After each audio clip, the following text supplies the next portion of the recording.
Tout le monde parle de Mistral AI, le concurrent français de ChatGPT, et j'ai décidé de le tester pour vous. Je vous montre ça tout de suite.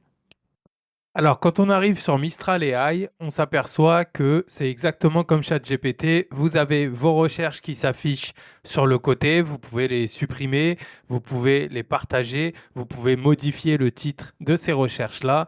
Vous avez votre workspace avec le thème que vous voulez choisir, vos préférences en termes de paramètres. Et puis ici, vous allez avoir le chat directement et donc vous pouvez utiliser ce qu'on appelle la fonction Canva qui vous permet de modifier directement un texte en italique, en gras, etc. Vous avez la fonction Web Search qui vous permet de chercher sur le web et vous avez la fonction de génération d'images. Et ici, vous avez évidemment la fonction de rajouter vos images ou vos PDF pour les analyser. Jusque-là, rien de bien fou. On est sur la même chose que OpenAI, mais j'insiste sur un fait, tout est gratuit, y compris les fonctions avancées. Pour mon test, je suis allé demander en anglais à cette intelligence artificielle comment créer un masque à l'avocat pour le cuir chevelu. Et vous voyez qu'ici, ce que j'ai reçu, c'est en fait une réponse bien détaillée avec comment préparer mon masque à l'avocat avec tous les éléments. Mais il y a un truc qui me dérange ici, c'est qu'en fait, j'ai demandé à comment est-ce que je peux le créer, et vu qu'il est allé chercher sur Internet, je m'attendais à ce que Mistral AI me donne les sources.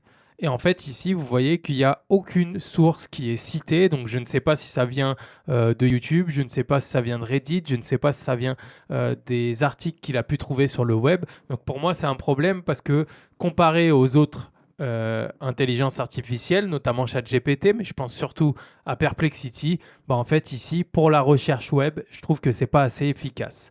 Donc ce que j'ai fait, c'est de lui demander de me citer ses sources, et vous voyez qu'ici, il me dit qu'il n'a pas assez de sources à citer pour ce fameux masque pour le cuir chevelu à l'avocat. Donc ça, c'est un problème parce que ce que je lui demande, c'est pas très avancé. Donc imaginez si je lui avais demandé quelque chose d'avancé.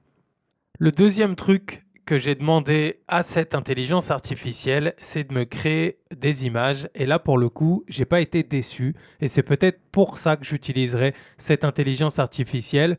C'est que vous avez cette intelligence artificielle qui tourne sur ce qu'on appelle le modèle Flux, qui est un des meilleurs modèles de génération d'images. Et donc là, je lui ai demandé de me créer un masque à l'avocat sur le cuir chevelu d'une femme. Alors bon, on n'est pas exactement sur ce que j'ai demandé, mais l'idée est liée. On a bien un masque à l'avocat, alors c'est pas sur le cuir chevelu, mais sur son visage, avec les avocats sur sa tête, et on est très proche d'une photo extrêmement réelle.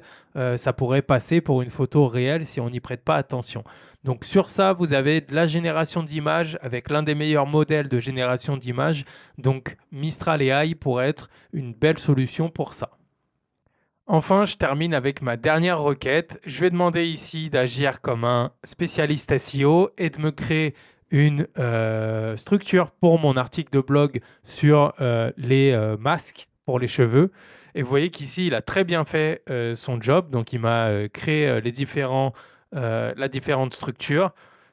Et ce que je peux faire ici, et c'est là où c'est intéressant, c'est que vous pouvez directement, c'est ce qu'on appelle la fonction Canva, vous pouvez directement modifier à l'intérieur de ce texte-là. Ça, c'est une fonction qui est avancée sur ChatGPT que vous avez ici sur Mistral AI en totalement gratuit.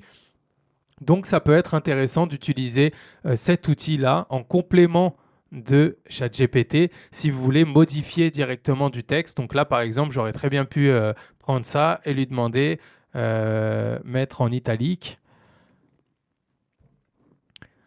Et donc là, en fait, c'est directement de générer quelque chose directement dans le texte. Donc vous voyez qu'ici, il m'a bien changé ça et j'ai obtenu ma phrase en version italique directement dans le texte et j'ai pu la modifier directement dans le texte. Ça, c'est une fonction qui a avancé sur ChatGPT. Donc là, je pense que Mistral AI gagne des points. Dans l'ensemble, je suis assez déçu parce que je trouve qu'il est plutôt lent par rapport à ChatGPT, que le modèle n'est pas aussi avancé que ChatGPT et qu'on est encore sur une version plutôt bêta par rapport à ChatGPT. Mais sur certaines fonctionnalités, vous voyez qu'il peut être quand même avantageux et encore une fois, c'est totalement gratuit. Dites-moi ce que vous en pensez en commentaire Alors,